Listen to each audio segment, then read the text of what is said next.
Buenas tardes, señoras y señores. Esta ya hemos llegado a la charla número 62, que es la charla en la cual empezamos los viajes de Pablo. Vamos a ver, empezamos con la misión, que es el capítulo 13, corresponde al capítulo 13 de los Hechos de los Apóstoles. Y les voy a leer pues el versículo 1, porque hay que disfrutar, se trata de disfrutar. Para eso el canal que tengo se llama La Sagrada Escritura en Profundidad. Y para eso vamos haciéndolo lentamente para profundizar bien en las cosas que les voy a enseñar hoy. Hoy voy a hablarles mucho del Espíritu Santo. Entonces voy a rezar una oración del Espíritu Santo para que nos ayude, para que me ayude a mí y a ustedes cuando lo oigan a poder penetrar en todo lo que les quiero explicar. Y recuerden, como siempre, pues este canal, que lo extiendan lo que puedan, que recuerden que yo tengo estos podcasts también, que lo pueden oír a través de YouTube o de todos los podcasts que anuncio. Y que lo extiendan, ya les digo, para la evangelización. Bueno, pues vamos a ver. En el nombre del Padre, del Hijo y del Espíritu Santo. Amén. Ven, Espíritu Santo, y llena el corazón de los fieles. Enciende en ellos el fuego de tu amor. Envía, Señor, tu Espíritu para darnos vida nueva. Y todo será recreado. Y renovarás la faz de la tierra. En el nombre del Padre, del Hijo y del Espíritu Santo. Amén. Bueno, pues empezamos. Vamos a ver. Capítulo 13 de los Hechos de los Apóstoles, correspondiente a la charla 62. Dice, se llama la misión, y dice, había en Antioquía, en la iglesia allí establecida, profetas y maestros. Bernabé, Simeón, apodado el Negro, Lucio de Cirene, Menahem, hermano de leche del tetrarca Herodes, y Saulo. Mientras estaban celebrando el culto del Señor y ayunando, dijo el Espíritu Santo, separadme ya a Bernabé y a Saulo para la obra a la que los tengo llamados. Entonces, después de haber ayunado y orado, les impusieron las manos y los enviaron. Bueno, pues vamos a ver el capítulo 13, versículo 1. Dice, había en Antioquía, en la iglesia allí establecida, profetas y maestros.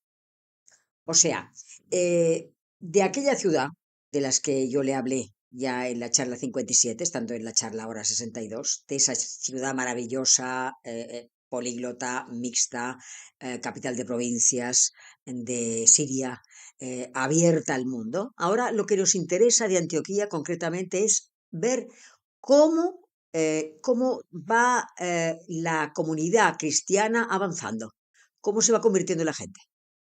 Entonces, el texto de San Lucas, el texto del evangelista Lucas, que también hizo los Hechos de los Apóstoles, lo escribió, dice que en aquella iglesia, en aquella comunidad cristiana que se iba formando, había también profetas y maestros, y los nombra 6.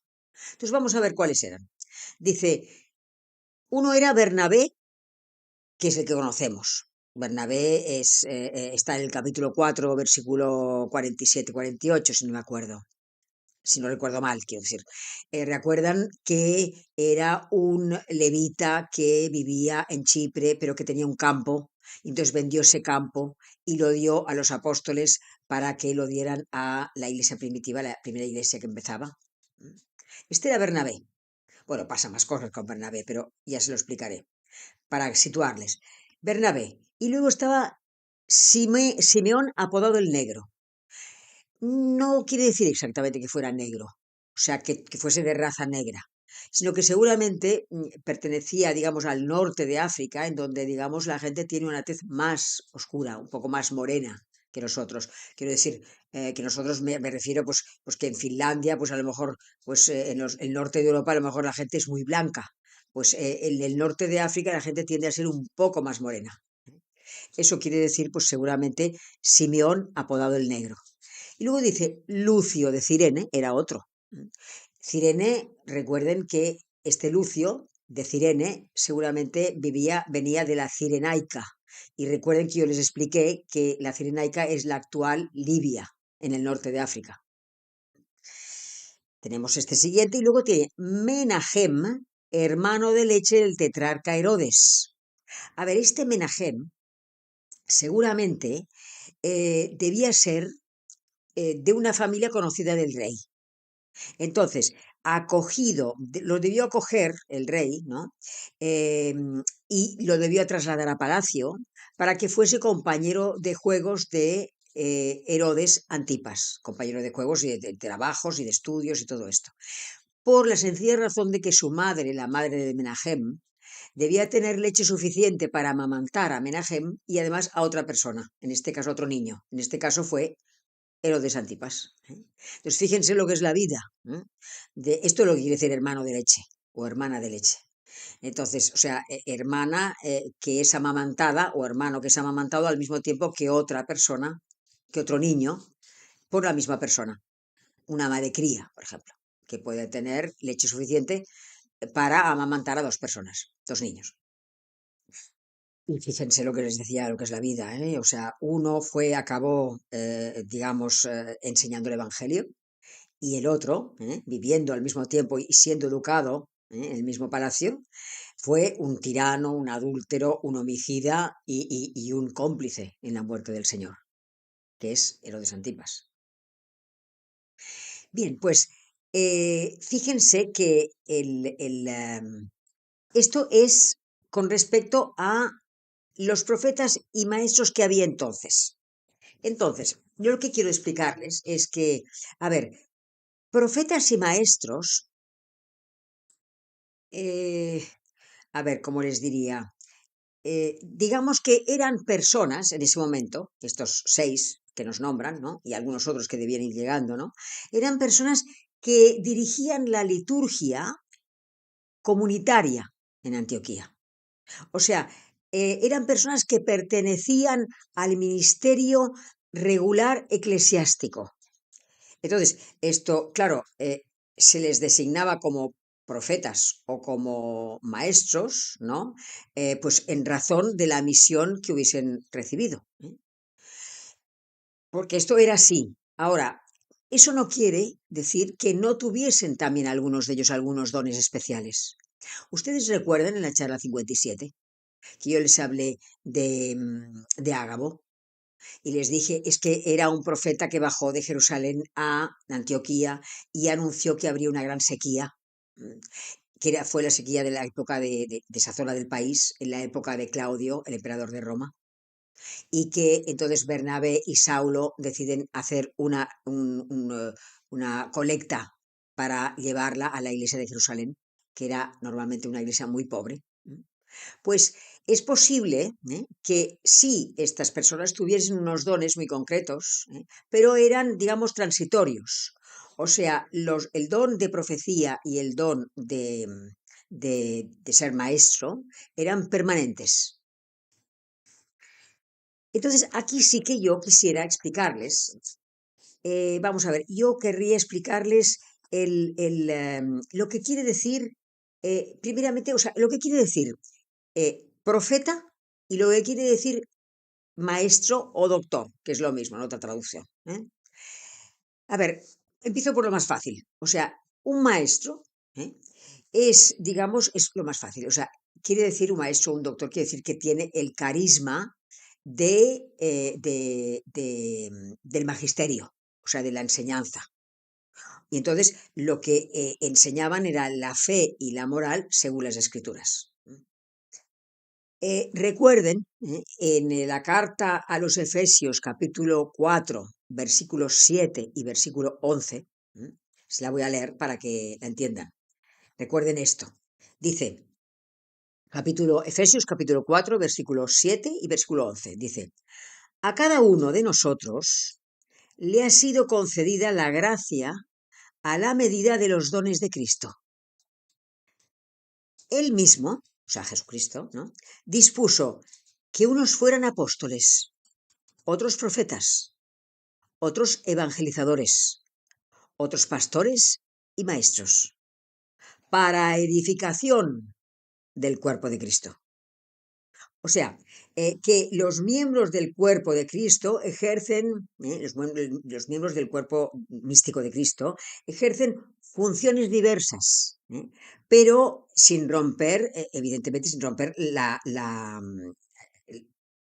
unidad del conjunto, claro. Entonces, digamos que lo primero de todo es el apóstol, porque, digamos, el apóstol llega a un lugar y habla de la buena nueva de Jesucristo, habla del Evangelio.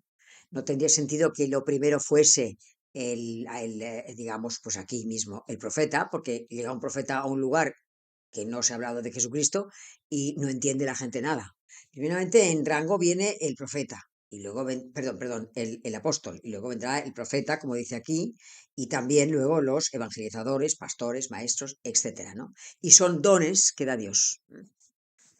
Bueno, entonces, esto está entendido, lo que es un maestro, una persona que tiene el carisma de la enseñanza y que enseña según la fe y la moral. Enseña fe y moral según las escrituras, ¿no? Entonces, ahora sí que les quiero explicar lo que es un profeta.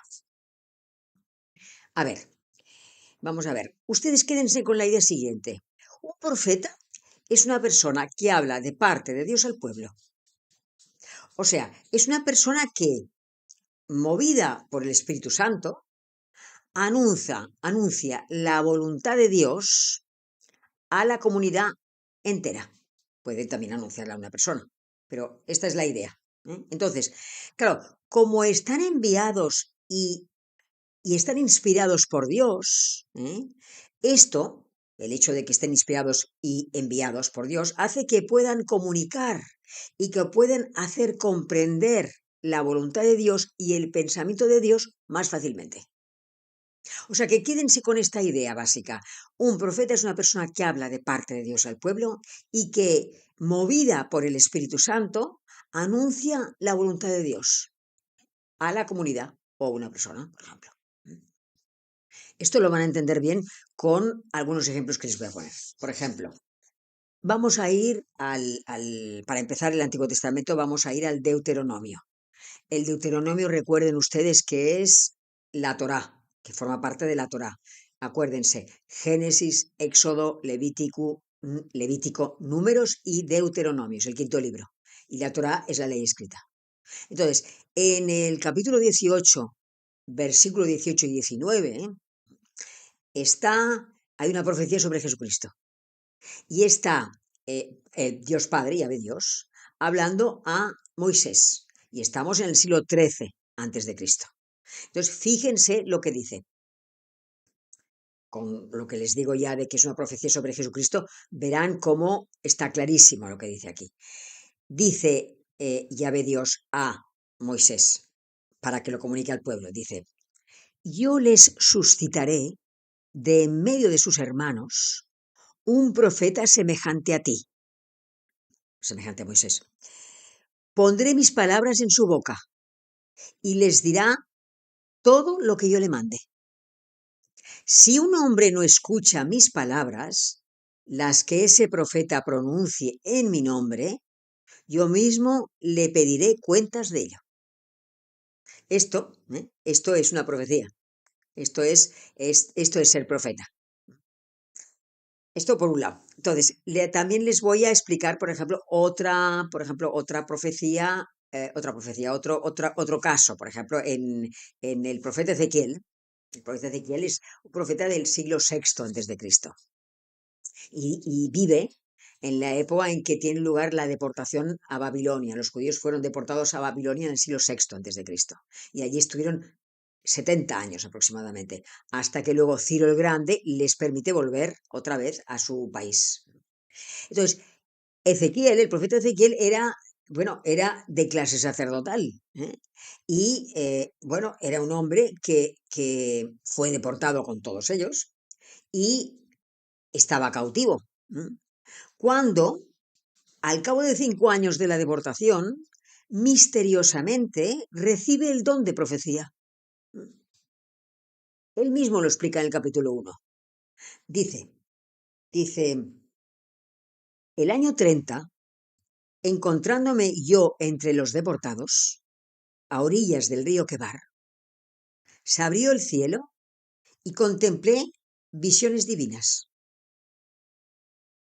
O sea, él no sabe explicarlo de otra manera. Dice, él entiende que tiene que, bueno, es que es una cosa muy misteriosa. O sea, 5 años, bueno, siendo de clase sacerdotal normal, deportado como todos, intentando ayudar bien como pudiera, pero que el Señor de repente misteriosamente le infunda el don de profecía, ¿eh? Es misterioso, como digo. Entonces, luego ya si ven el capítulo primero y el capítulo segundo, pues habla de la visión del carro de Yahvé, de la visión del libro, que es una maravilla, todas las visiones que tiene. Pero bueno, este es otro ejemplo de profecía.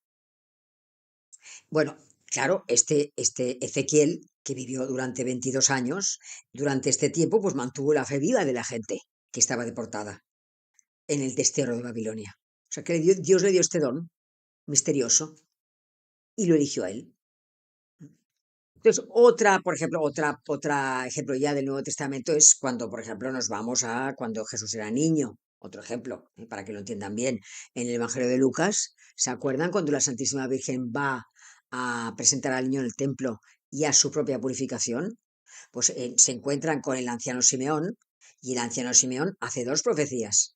Miren, en el capítulo 2 del Evangelio de Lucas, capítulo 2, versículo 14, perdón, no, 34, dice, Simeón les bendijo, o sea, bendijo a José, a María y al niño, dice, les bendijo y dijo a María, este está puesto para caída y elevación de muchos en Israel y como signo de contradicción. Y luego le hace la profecía a la Virgen María y le dice, y a ti misma una espada te atravesará el alma. Es otra profecía. Entonces, luego, lo que les quiero explicar, entonces ya, bueno, entonces viene después de, llega el Señor a la tierra, se hace mayor, predica, muere, y entonces después de su resurrección y ascensión viene Pentecostés. Y en Pentecostés, bueno, Pentecostés es el tiempo de la Iglesia. Entonces es un tiempo en el que el Espíritu Santo expande y extiende sus dones y sus carismas a todo meter, ¿no? Entonces, fíjense que les voy a leer la primera carta a los Corintios. En la primera carta a los Corintios, vamos a buscarla. A ver, aquí. Sí, primera carta a los Corintios, capítulo 14. Se llama Jerarquía de los carismas en razón de la utilidad común. Y dice, claro, primeramente dice, buscad la caridad, dice Pablo, buscad la caridad, pero aspirad también a los dones espirituales, especialmente al don de profecía. O sea, buscad la caridad porque de las 3 virtudes teologales, la más importante es la caridad. Fe, esperanza y caridad. La más importante de las 3 virtudes es la caridad. Por eso Pablo dice, buscad la caridad, pero aspirad también a los dones espirituales, especialmente al don de profecía. Entonces empieza a explicar y dice, claro, dice, pues, versículo 2 del capítulo 14 de la primera carta a los Corintios, dice, pues el que habla en lenguas no habla a los hombres, sino a Dios. Claro, si Dios te concede el don de lenguas, en el don de lenguas se habla un lenguaje que no, en principio no quiere decir nada, o sea, digamos, parece que se musitan, se dicen palabras que no se inventan.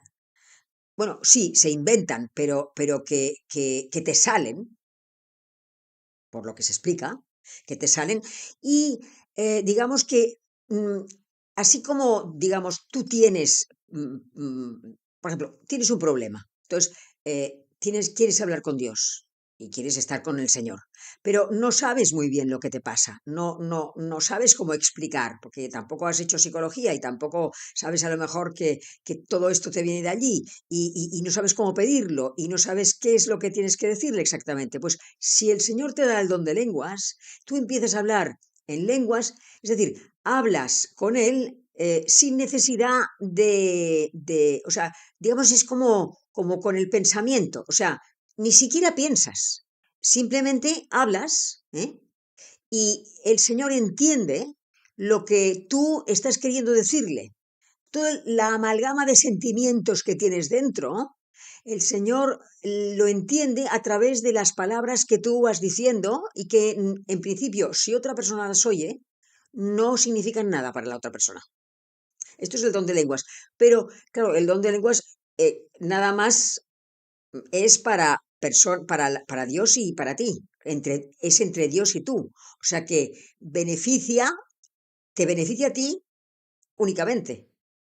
Porque eres tú la única que habla con Dios. La otra persona o las personas que escuchan no saben lo que estás diciendo y no les beneficia nada. Es una cosa entre Dios y tú.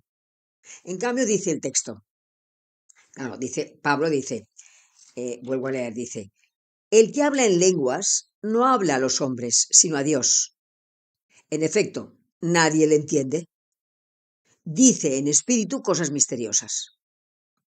Pero por el contrario, el que profetiza habla a los hombres para su edificación, exhortación y consolación. Claro, la persona que profetiza, que es lo que decía de Ezequiel, lo que decía el anciano Simeón, habla a la gente para edificar a la gente, o sea, para ayudarlos, es caridad. Por eso él dice, buscad la caridad. Y el don de profecía lo que hace es ayudar a través de lo que te inspira Dios, ayudar a la gente, edifica a la gente, exhorta a la gente y consuela a la gente. Por eso es importante el don de lenguas, el don de profecía, quiero decir. Ya lo dice, el que habla en lenguas se edifica a sí mismo, pero el que profetiza edifica a la asamblea, es decir, edifica a la gente que le escucha. Bueno, que sepan que el don de profecía lo pueden tener mujeres y hombres exactamente igual. Precisamente, y con esto acabo, en el capítulo 21, si no me equivoco, de los Hechos de los Apóstoles, cuando Pablo vuelve ya definitivamente para Pentecostés, para celebrar Pentecostés, acabado el tercer viaje, entra en casa de Felipe, que es uno de los diáconos. Y el texto te dice que Felipe tenía 4 hijas que profetizaban. Esto lo encontrarán en el capítulo 21, versículo 8 y 9. Bueno, pues les dejo con esto, les voy a dejar con esto y seguiremos hablando de lo que, de esto que estaba explicando. Mientras estaban celebrando el culto del Señor y ayunando, dijo el Espíritu Santo, separadme ya a Bernabé y a Saulo. Seguiremos la semana que viene. Hasta el próximo día, si Dios quiere. En el nombre del Padre, del Hijo y del Espíritu Santo. Dios te salve María, llena de gracia, el Señor es contigo. Bendita eres entre todas las mujeres, y bendito es el fruto de tu vientre, Jesús. Santa María, Madre de Dios, ruega por nosotros pecadores, ahora y en la hora de nuestra muerte. Amén. En el nombre del Padre, del Hijo y del Espíritu Santo.